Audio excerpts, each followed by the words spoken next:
ሃሎ እንደምናችሁ ውድ የጤና ቲዩብ ተከታታዮች ጤና ይስጥልን እንደምንሰነበታችሁ። ዛሬ በኢትዮጵያ ያለውን ነባራዊ ሁኔታ ዛሬን ምን እንደሚመስል እና ትናንትና እንዴት እንደነበር እስኪ አንዳንድ ነገር ልበላችሁ። ከተጻፉ መጽሐፍትን ወቢ በማድረግ እንደሚከተለው አቀርብላችኋለሁ። ያው እንደሚታወቀው ኢትዮጵያ የነጻነት ሀገር፣ አንድነትን፣ ህዝቦቿ አይበገሬነትን፣ ወኔ የተላበሰ እስካሁን ድረስ ለውጭ ጥላት ያልተንበረከከች ሀገር ነች።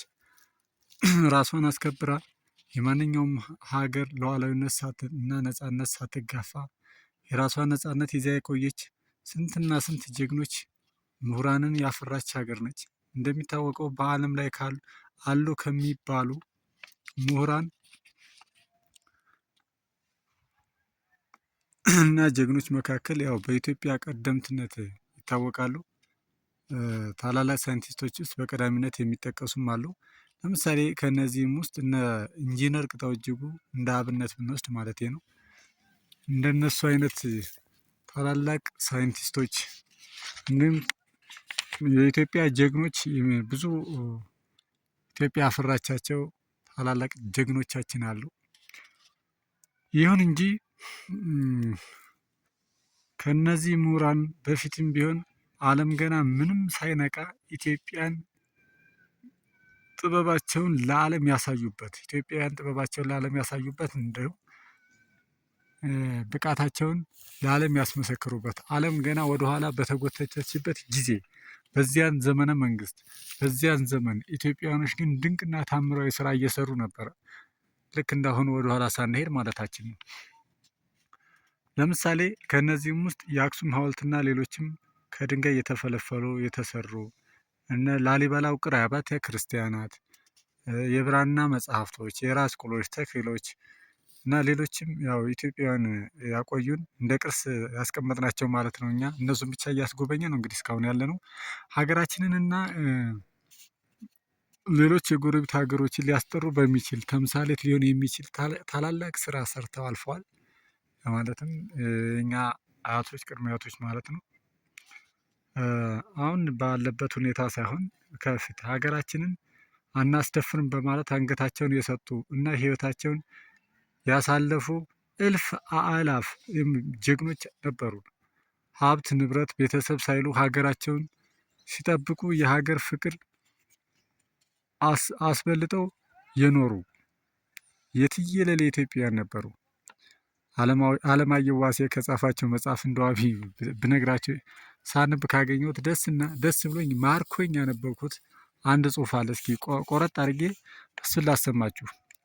እኛ የማናውቃችሁ ፈጣሪ የሚያውቃችሁ በዱር በገደል የወደቃችሁ የሀገሬ ሴትና ወንዶች ጀግኖች ሆይ በአካላችሁ ጉዳት በውድ ህይወታችሁ መስዋዕትነት የሀገር አንድነት ያጎናጸፋችሁ ሉዓላዊነት ያስጠበቃችሁ ለእኛ ለወገኖቻችሁ ነጻነትንና ሰላምን ያጎናጸፋችሁ አንድነትን ያጸናችሁ ሉዓላዊነትን ያስጠበቃችሁ ለእኛ ለወገኖቻችሁ ነጻነትንና ሰላምን ያጎናጸፋችሁ ናችሁና ተገቢውን ክብር የሚሰጣችሁ ውለታችሁን የሚዘክርላችሁ ዘመንና ትውልድ ፈጣሪ ያስብላችሁ። እኔን መሰሎች ግን የነጻነት ዋጋ የማናውቅ ነጻ ሰዎች ነንና ይላል። በጣም እውነቱን ነው። በዚህ ዘመን እየተዘመረለት ያለ ወይም የሚገኘው ለባለስልጣንና ለሀብታም ነው። ኢትዮጵያ ወይም ለኢትዮጵያ ብሎ ራሱን መስዋዕትነት ያደረገ አንገቱን የሰጠ ወይንም ለኢትዮጵያን ብሎ ራሱን ጥሎ ከድህነት ወለል በታች የሚኖር ለረሃብ ለችግር የተጋለጠ እሱን ዞር ብሎ ማንም አየውም። አሁን እየተሽቃበጠ ያለ ለማን ነው? ለሀብታም እና ለባለስልጣን ማለት ኢትዮጵያ ውስጥ ማለት ነው። እና እሱ የጻፈው ጽሁፍ ይህንን ነው። እንግዲህ ኢትዮጵያ ውስጥ ከቅርብ ጊዜ ወዲህ ያው ማለትም ለ40 እና ለ50 ዓመታት ማለት ይቻላል የሀገሪቱ አንድነት ከማስጠበቅ ይልቅ በዘርና በሃይማኖት በመከፋፈል እርስ በርስ ህዝቡን እያባሉት ይገኛሉ። ይባስ ብሎም ለ6-7 ዓመታት ኢትዮጵያ የደም ጎርፍ የሚወርድባት ሀገር እርስ በርሳችን የምንበላላበት ዘመን መጥቷል። ይባስ ብሎም መከላከያ ሰራዊት የሚባለው ቀድሞ በነበሩት ዘመናት ተመርቀው ሲወጡ ሀገራቸውና ሕዝባቸውን ከጥላት ለመጠበቅ ቃል ገብተው ነበር የሚወጡት ወይም ቃለ መሐላ ፈጽመው ይወጡ ነበር። በአሁኑ ዘመነ መንግስት ግን የመንግስታችንን ተልዕኮ ለማስፈጸም ቃል እንገባለን እየተባለ ቃለ መሐላ ፈጽመው ይወጣሉ። መንግስት ነኝ የሚለው አካል አስተዳድራለሁ የሚለውን ህዝብ በድሮና በቦምብ ህዝቡን እየጨፈጨፈ ባለበት ጊዜ የሀገር መከላከያ ነኝ የሚለው ህዝቡን ከመጨፍጨፍ ወይም ህዝቡን ከመጠበቅ ይልቅ ህዝቡን የመግደልና የኢትዮጵያን የወደፊት እጣ ፈንታ ምን እንደሚሆን ሳያውቅ የራሱን ወንድምና እህት እየገደለ ባለበት ዘመን እንግዲህ ኢትዮጵያ የወደፊት እጣ ፈንታ ምን እንደሚሆን አይገባኝም። ጎበዝ አንድነታችንን ለማምጣት እርስ በርሳችን ሳንፎካከርና ማንም ከማንም ይበልጣል ወይም ያንሳል ሳንል ኢትዮጵያ በኢትዮጵያዊነቷ ተከብራ እንድትቆይ ለማድረግ ሁላችንም በሶሻል ሚዲያ ተቀባይነት ለማግኘትና ብዙ ፎሎ ወይም ላይክ ለማግኘት ሲባል ሁላችንም እየሰራን ያለ ምንድን ነው? አንደኛ አማራን ወክሎ ደርሶ የአማራ አክቲቪስት ነኝ ይላል። ሁለተኛው የኦሮሞን ወክሎ የኦሮሞ አክቲቪስት የኦሮሞ ህዝብ ተቆርቋሪ ነኝ ይላል። ያ ምንድን ነው? የራሱን ፎሎ እና የራሱን ተከታይ ለማፍራት ሲባል ህዝቡ አሁን ምንድን ነው? ተማሪው ትምህርቱን መማር ሲያቅተው ደርሶ ፖለቲከኛ ነኝ ይላል።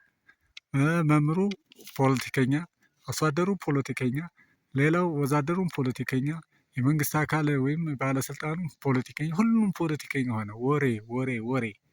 እስኪ ይህንን አስወግደን በየሶሻል ሚዲያው ስለ አንድነት እንስበክ። ቀደምት አባቶቻችን ከውጭ ሀገር ጥላት መጣ ሲባል ምንም አይነት እንኳን ጥላቻ በውስጣቸው ቢኖር ምንድን ነበር የሚያደርጉት?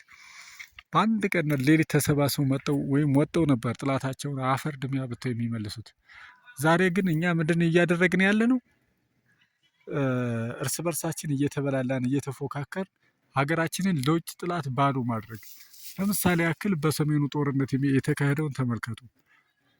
አማራ ክልል በለው የወደመው ንብረትስ ተሰርቶ ይፈራል፣ ተውት፣ ችግር የለውም። ግን የወደመው የሞተው ወጣት አይደለም ኢትዮጵያን፣ ምስራቅ አፍሪካን ወይም መላው አፍሪካ ማለት ይቻላል የሚጠብቅ አቅም ያለው ብቃት ያለው የመከላከያ ሰራዊት የነበረ ኢትዮጵያን አላስደፍርም ብሎ የራስ ምታት የሆነባቸው ለጥላት እነሱ ነው እንግዲህ ስናጠፋቸው የነበረ።